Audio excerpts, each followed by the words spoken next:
This is Inside the Right. So, Tim, we've got a lot of really telling election and polling results, but this first one I think is the most important. So, the New Mexico Republican primary just happened. 15% of voters, this is in the Republican primary, voted for Nikki Haley, which, of course, really is just a vehicle for anti Trump sentiment at this point. But this primary was closed, meaning it's only Republicans. So, we're now very late in this primary process. How much of an issue is it for Trump that this is still happening when he should be looking to consolidate 95% support, if not more? Yeah, I mean, look, some of these people are going to be Biden voters, right? Like Biden won whatever 8% of Republicans last time. He didn't win 15. So, like, we know that there's some percentage of these people that have abandoned Trump. He's going to have to offset that elsewhere. He already had a very low ceiling. And so, we've went through this in state by state, but I think the later it goes into the process, the more hard evidence we have that there is a category of people that Trump has lost or is very susceptible to losing. Will all of them vote for Biden? No. Will many of them? Yeah. And I think it's a good opportunity for Biden to kind of improve on his share and offset some soft areas he has in other parts of his coalition. Well, do you have any trouble reconciling why Trump is, losing 15% of his base? Some states it's more, some states it's 25%, some states it's a little bit lower, but generally we can say about 15% of his base as the result of these what we've seen in these primary contests. And yet basically he's tied with Biden in national polls right now. I don't, it's because my people, the Never Trumpers, are one of the more solid parts of Biden's coalition right now, and I think he's gaining a little bit with that group. We're talking about college-educated, white mostly, suburban and urban Republicans. Aren't huge suburbs in New Mexico, but there are. It's people live in Santa Fe, people live in the mountain towns, people live in Albuquerque. That's enough. And that's a pretty strong part of Biden's coalition. We've seen this trajectory increase every year from 16 to 18 to 20 to 22 to 24. More and more people in that demographic have moved into the Democratic Party. So I'm not that, I think that makes sense. So the question is then, where is the softness in the Biden coalition, right? Why is he tied if he's doing good with this group? Yeah. And the answer is pretty clear in all these polls. It's less engaged traditional Democratic voters, right? It's young voters, it's Black and Latino voters, mostly men, and some white voters, but particularly those who are not paying that close of attention to the race. And we'll get into this a little bit more in how the polls have moved lately. But that group is where Joe Biden is losing ground. He's also lost ground a little bit with pure independents, these double haters, the people that don't like either party, don't like either candidate. Biden did pretty well with them in 2020. He's doing less well this time, at least so far. So like that's basically how I assess the group here. I think conceivably there's even more to gain from Biden in the former Republican category.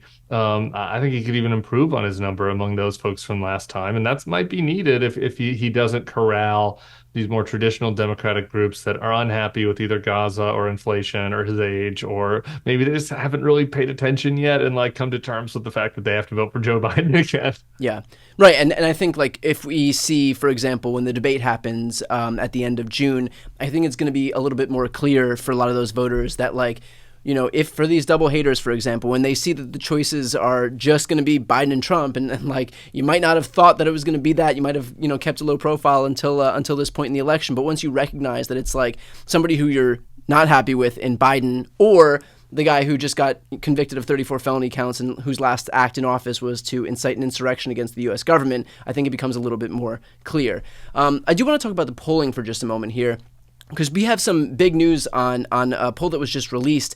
The New York Times Siena poll just showed that post-guilty verdict, Biden saw a 2-point bounce in his favor. But the important part is that it was the same sample. They contacted the exact same respondents. So there's no variability in this specific poll. There is a 2-point move in Biden's favor among actual human beings who were asked this question. So what was your takeaway from this poll? Yeah, I think it's important. Look, there's always a margin of error in these polls, and so this kind of gets rid of that, right? Because it's like, okay, we're maybe this like the final number, which was Trump plus one, it went from Trump plus 3 to Trump plus one. That final number still has a margin of error because the original group had a margin of error. But the movement, the 2 point movement in Biden's direction, there's no error because, as you said, these are real people that said that either they were for Trump and now they're undecided, or they were undecided and they're for Biden, or they were for Trump and now they're for Biden, right? Like one of those three things happened among 2% of the 2,000 respondents. So it's a pretty significant sample size too in this poll. Look, I think that's good. One of the things, just tying back to the last answer, is if you looked at who those people were, it was the exact people I was talking about that Biden is struggling with right now. It was younger voters, it was black and Latino men, it was double haters, right? It's these three categories. He didn't improve with like the Republican types, right? The college educated Republican Haley voter types. He did the same. So that shows, and there's still more ground to gain, I think, for Biden in those groups, right? So I think that shows that right now, at least, this could change, but right now, those are the key battlegrounds. It's these kind of independent voters that don't like both candidates. And it's the traditionally Democratic voters that are like reluctant to get on board with Biden. And something about Trump being convicted said to some of those people, all right, no, this is enough. I'm just, I'm coming home to Team Joe. So Yeah. I think it's meaningful in that sense. I do want to talk about another poll because you mentioned double haters. So ABC News Ipsos did some polling of those exact people, of double haters. And these are voters who dislike both candidates, hate both candidates. Of those, 67% said that Trump should end his campaign as the result of this criminal conviction. Correct me if I'm wrong, but the double haters are the folks who are truly up for grabs here. And like if they're breaking that badly in Joe Biden's favor, isn't that a massive red flag for Trump's campaign? Absolutely. And I think that's probably the most critical number that we've seen so far. An interesting thing, just kind of get yourself in the mind of the double hater. Sometimes it's like, who are these people? Like, how can you not have a preference between Trump and Biden at this point? But the same people, over half of them thought that the prosecution was politicized, which I think is ridiculous. But just to understand what they're thinking. So, but then 2/3 of them said that they think he should drop out anyway, right? So these are people that like think that that the trial wasn't particularly fair to Trump, and yet even thinking that, they still also think that he should drop out because they either don't think a felon should be able to run or because they hate him so much for other reasons, right? So that's a pretty bad place to be for if you're Trump with those people, right? Like if Trump's big message is, oh, right now, oh, the deep state's out to get me, and oh, this is lawfare and unfair, politicized government, and I'll go in and clean the swamp.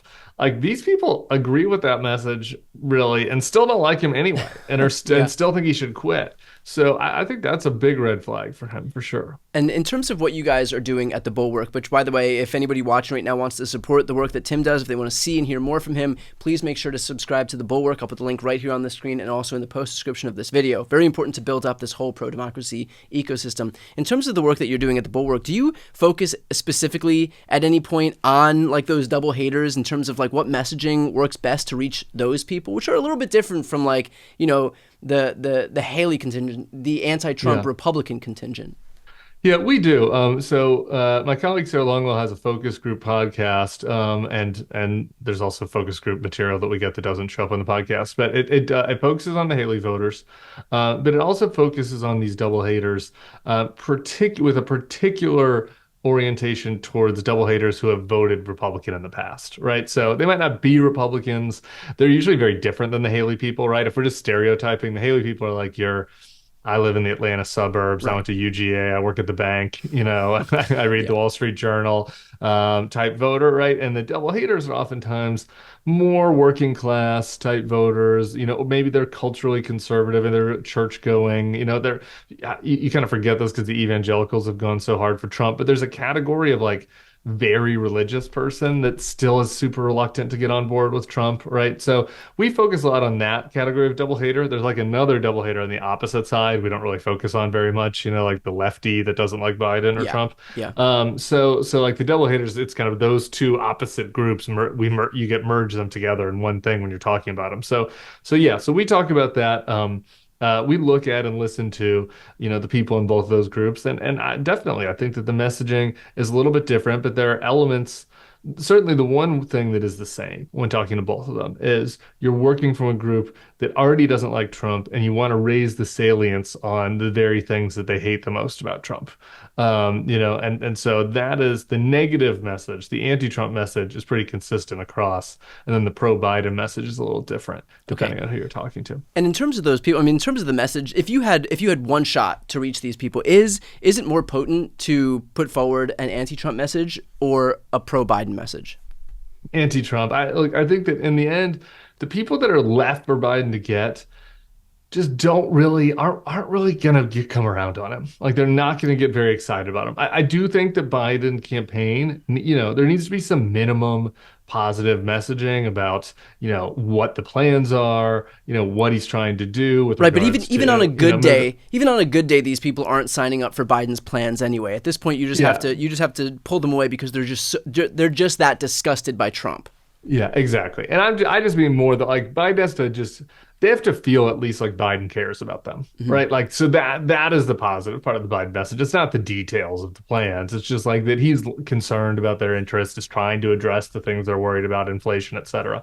So if you have that baseline, then it's going into raising the salience on the Trump stuff. Because I know like people that watch this show listen to the Bulwark for that matter, like January 6th and democracy, insurrection, like that's on their minds, right? Like that's on your mind. If you're Yeah. watching this, like you were upset about it, it bothered you. These people we're talking about, they didn't like January 6th. They don't like Trump when he's in their face.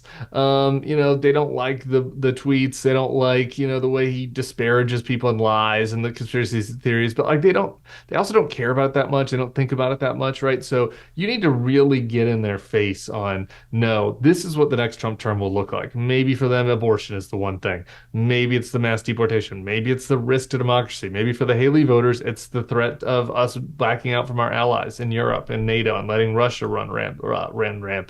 The negative Trump message, could be different for different people, but making sure that they're just so sickened by him and turned off by him that they can't get there. That's the key, and frankly, that's been the key every time. Like the only time Trump has won an election, literally, was the Hillary one. Now he didn't win the popular vote, and the big reason was because these very not exactly the same people, but the same group of people in the last 2 weeks, like they were getting negative information about Hillary. They were reminded why they don't like Hillary more Yeah. than Trump because of the Comey letter, because Trump kind of behaved weirdly the last 2 weeks. So like that's the key, just making sure the stuff they hate about Trump is in their face. All right. Well, again, for those watching right now, if you want to hear and see more from Tim, please make sure to subscribe to The Bulwark. I'll put the link right here on the screen and also in the post description of this video. I'm Brian Tyler Cohen. I'm Tim Miller. This is Inside the Right.